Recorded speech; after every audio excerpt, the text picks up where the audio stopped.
حضرت ابو ہریرہ رضی اللہ تعالیٰ عنہ سے روایت ہے، حضور اکرم صلی اللہ علیہ وسلم نے ارشاد فرمایا، اپنے گھروں کو قبرستان نہ بناؤ، بے شک شیطان اس گھر سے بھاگ جاتا ہے جس میں سورہ بقرہ پڑھی جاتی ہے۔ یہ حدیث مبارکہ اس وقت بیان ہوئی جب مدینہ منورہ میں اسلامی معاشرہ پروان چڑھ رہا تھا۔ نبی کریم صلی اللہ علیہ وسلم نے دیکھا کہ کچھ لوگ عبادات کو صرف مسجد تک محدود کر رہے ہیں اور گھروں میں ذکر و عبادت کم ہو رہی ہے۔ اسی لیے آپ صلی اللہ علیہ وسلم نے فرمایا کہ گھروں کو صرف سونے اور دنیاوی کاموں کے لیے نہ بناؤ، بلکہ وہاں قرآن، نماز اور ذکر کو بھی زندہ رکھو۔ خاص طور پر سورہ بقرہ کی تلاوت کو اپنا معمول بناؤ۔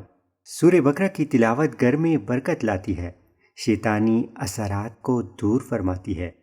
محترم سامعین، اگر یہ حدیث آپ کو پسند آئی ہو تو ویڈیو کو لائک کریں، شیئر کریں اور چینل کو ضرور سبسکرائب کریں تاکہ اس طرح کی خوبصورت احادیث روزانہ آپ کو پہنچتی رہیں۔